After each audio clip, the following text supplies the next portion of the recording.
ሰላም ሰላም ክቡራት ተኸታተልተይ ብዘለኹም ኮንኩም ነዛ ቪድዮ ትሪኡ ብምልኹም ሰላምኩም ብዙሕ ትርፍ ይበለለይ። ነዛ ቻናል ሓደሽቲ ዝኾንኩም ሰብስክራይብ ብምግባር ቤተሰብ ኩኑ ነዛ ቪድዮ እውን ላይክ ብምግባር ጀምርዋ ክቡራተይ። ዝሓንቲ ቻናለይ እውን ሜሪ ኣድ ኣርሴማ እያ ትብል ሳውንና ንዘይትፈልጥዋ ኣብኣ እውን ናኸድኩም ሰብስክራይብ ግበሩለ ኢኹም ክቡራተይ ክሰርሐላ እየ ኮሜንት ይርአ ነይረሲ ኣብዚ ሓንቲ ዩቱብ ክሲ ብዙሕ ቁም ነገር ብዙሕ ትምህርቲ እዩ ዘለዎ ዝብል ኮሜንት ርአ ነይረና ትኽክል እዩ። ኣብዛ ሓንቲ ቻናለይ ናይ ብዙሓት ኣሕዋተይ ሕቶና መለስኩ ካብ ተመክሮ ይኹን ካብ ናይ ካልኦት ተመክሮ ይሰርሕ ስለ ዝነበርኩ ብዙሕ ቁም ነገር ሓዘል ቪድዮታት እዩ ዘለዎና ናኸድኩም ስምዑለይ ክቡራተይ ሰዓተይ ንክምለስ እና ሎማዓንቲ እንታይ ሕዘልኩም መፅእ እኒአኹ። እዚ ቪድዮ እዚ ናይ ሎማዓንቲ ይኹነይ ቅድሚ ሓደ ሰሙን ገለ ዝተቐረፀ ቪድዮ እዩ። ቅድሚ 5 መዓልቲ ገለ ዝተቐረፀ እዩና ኣብዚ ከምዚ ትሪእዎ ኣለኹም መሬት እናለሳለስና ኢና ኣነ ሲስተረይ ኮይና ቅድሚ ሕዚ ሓደ ሓወይ ከኣሜሪካ ፈልሲ ሒዙለይ መፅኡ ኢለኩም ነይረና ኣብ ካንሸሎይ ኣትክልቲ ተክል ስለ ዝነበርኩ ንዓይ ንምብርትታዕ ኢሉ ፈልስታት ክደገ ሒዙለይ መፅኡ ነይሩና ኣነ ከዓ ኩሉ ግዜ መኣዝየ ዘፍልሶ ይሄው እዚ ትሪእዎ ኣለኹም እልዚታት ኪያር ብትግርኛ እንታይ ይበሃል ኣብዚ እኒኦ። እዚ ከዓ ጎመን ኮይኑ እዚ ንስላጣ ዝኾን ብቻ ዝተፈላለየ ዓይነት ፈልስታት እኒኦ ከምዚ ትሪእዎ ኣለኹም ተዓሽጊ እኒኦ። በቃ ኩሉ ግዜ ከይደ ክተኽለን እየ ዘይብለሉ መዓልቲ ኣይነበረንና ብሎሚ ፅባሕ ካብኡ እውን ምምችቻው ንኣበየ ገለ ክሳዕ ሕዚ ኣይተኸልክዎን ኣይተጠቐምኩሉን ኣፍሬ ተኺለ ተኸናኺነ በቃ ከርእዮ እየ ዝደሊ ነይረ ክጥቀመሉን ብጣዕሚ እየ ዝደሊ ነይረና። ከምቲ ትፈልጥዎ ከዓ እቲ ዝነበረ ኩነታት ያው ክሳዕ ሕዚ ሒዘዮ ፀኒሐኒኹ። ሎሚ ግን ከምዚ መፂኤ ኣብ መሬተይ ሲስተረይ እናለሳለሰቶ ቀኒያ ነይራ እዚ መሬት ከምዚ ትሪእዎ ኣለኹም። እዚ ከዓ ደጊምና ንኸነፍልሶ ከምዚ ጌርና እናለሳለስናዮ ኢና። ድኩዕ ጌራትሉ ፅቡቅ ጌራ እያ ኣለሳሊሳቶ ፀኒሓ። ኣብዚ ገዛይ ደስ ዝብለካ ነገር ሲ ዝኾነ ነገር ሲ ስቑኢሉ እዩ ዘውቅል በቃ ብጣዕሚ ደስ ዝብለካና ከምቲ ዝሓለፈ ዝረአኹምዎ ብርጭቆ እኳ ከይቀረየሲ ባዕሉ ኣብቂሉ እኒኦ። ኮሚደረ ሕዚ ከቢሩ እንዲ እኒኦ ግን ከዓ ንገዛኻ ትኾን ኣይትስእንን። እቲ ዝረአኹምዎ ቅድሚ ሕዚ ምስ ብርጭቆ ርአየኩም ዝነበርኩስ ብጣዕሚ ይፈርዩ እና ብባዕሉ ዝወቐለ ማለት እዩ። ኣብዚ ኩሳ ብዓረብ ኩሳ ኢል በሃል ብትግርኛ እኳ እንድዕታ ኢል በሃል ይፈልጢ ርአ እውን ይፈልጢ ኣብ መቐለ ኣብዚ እናዘራእኽዎ እየ። ድሕሪ ክንደይ መዓልቲ እዩ ክወቅል ንዝብል ሓቢርና ክንሪኦ እንዲና። እዚ ኣዘራርኣ እዚ ኣብ ቲቪ ኣብ ዝኾነ ቲቪ ከመይ ገይሮም እናዘረእዎ ከመይ ገይሮም እናፍለስዎ ከም ዝነበሩ ካብኣቶም ርአ የናፍለስክዎ ነይረ ማለት ዝኾነ ስሕተት ከይህልየኒ ኢለሲ እስኪ ቀደም ሰርች ክገብር ኢለ ሰርች ገይረ ኣፈላልሳ ገለ እናረአኹ ነይረ።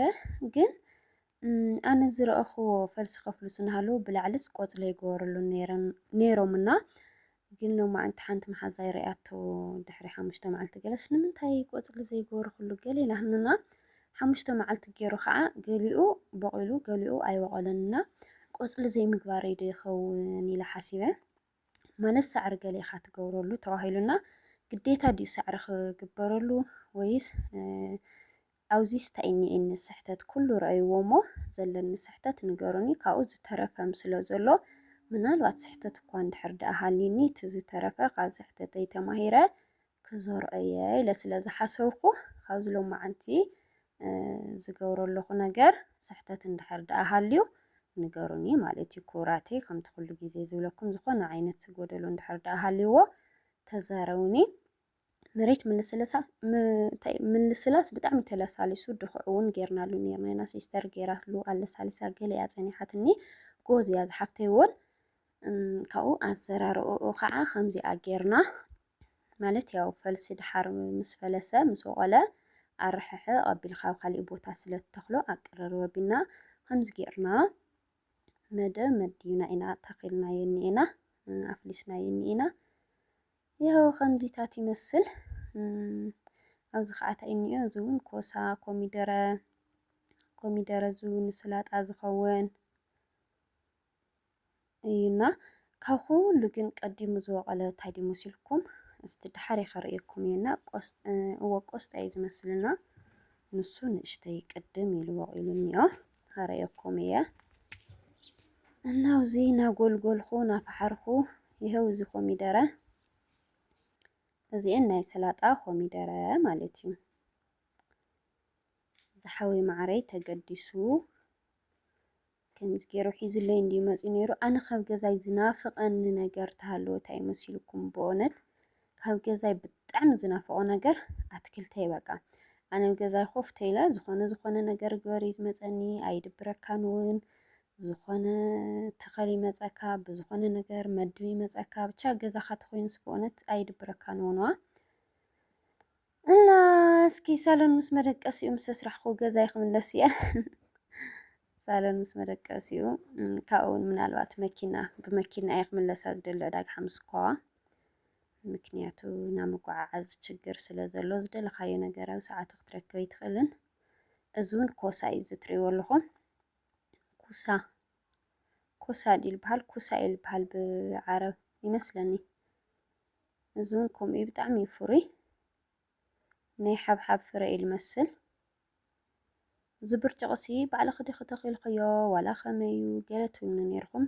ኣብዚ ቪድዮ እሱ እንኳን ነብራህርዮ ነይረ እንድየ ባዕሉ ቅድሚ ሕዚ ብርጭቕ ንበልዕ ነርናና ብዙሕ ብርጭቕ ኢና ንበልዕ ነርና። ምናልባት ካብቶም ንበልዖም ብርጭቓት ሓደ ንዘርኢ ዝኾን ብርጭቕ ረኺቡ ክኾን ይኽእል ማንኛው ብርጭቕ ድዩ ከምኡ ኢሉ ዝበቅል ኣይፈልጢ ብዝኾነ ግን ባዕሉ እዩ በቂሉ ባዕሉ ክብለኩም ንሃለኹ ፍረ ንድብሪ ስለ ዝነበርና ፍረታት ነይረኡ ብዙሕ ፍረታት ኢና ንድብሪ ነርናና ምናልባት ብኸምኡ ክኾን ይኽእል ብኸምኡ እዩ ወቂሉ ኢለ እየ ዝሓስብ እና ማንኛው ዓይነት እንድሕር ደኣ ወቂሉ ተወቂሉልና ኢልና ዘርእና እኒአና እስኪ ተወቂሉ ክሪኦ እሞ እንድሕር ደኣ ማንኛው ፍረ ዝበቁል ኮይኑ